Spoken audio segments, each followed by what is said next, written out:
नमस्कार दोस्तों, आज हम लोग जानेंगे भगवान शिव से जुड़ी पूजा के बारे में कुछ अनोखी बातें।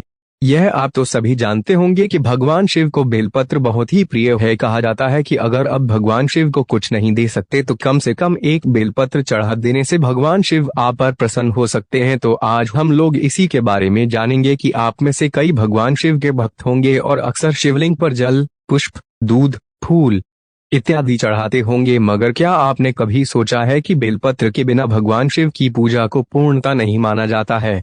तो चलिए इसका कारण जानते हैं। ऐसी मान्यता है कि भगवान शिव के शिवलिंग को बेलपत्र वृक्ष के नीचे स्थापित करके हर दिन सुबह सुबह जल चढ़ाने से मनुष्य के सभी पाप नष्ट हो जाते हैं और उसे सुख समृद्धि की प्राप्ति होती है। कहा जाता है कि शिव मंदिर के पास बेलपत्र के दर्शन या स्पर्श मात्र से ही मनुष्य का उद्धार हो जाता है।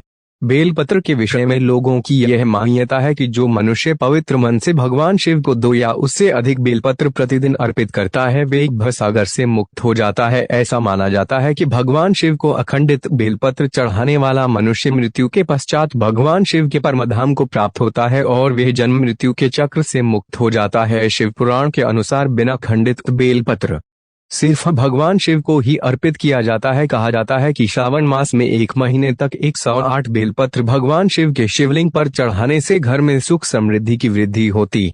बेलपत्र में 2 से 11 दल होते हैं। बेलपत्र में जितने ज्यादा दल हो वे भगवान शिव की पूजा के लिए उतने ही श्रेष्ठ माना जाता है। प्राचीन काल में देवता और दानव ने दोनों मिलकर समुद्र मंथन किया था। सागर मंथन के दौरान समुद्र से कई बहुमूल्य वस्तुएं प्राप्त हुई। उसके बाद फिर समुद्र मंथन से हलाहल नाम का एक विष निकला, जो कि इस विष का प्रभाव इतना ज्यादा था कि संपूर्ण सृष्टि का विनाश हो सकता था। इस विष से संसार की रक्षा के लिए भगवान शिव ने इस विष को पी गया और यह विष भगवान शिव के गले में ही रह गया, जिसके कारण उसका कंठ नीला पड़ गया। इसलिए भगवान शिव को नीलकंठ के नाम से भी जाना जाता है। इस विष के प्रभाव से भगवान शिव के मस्तक गर्म होने लगा। तब देवताओं ने भगवान शिव के ऊपर जल चढ़ाने लग गया।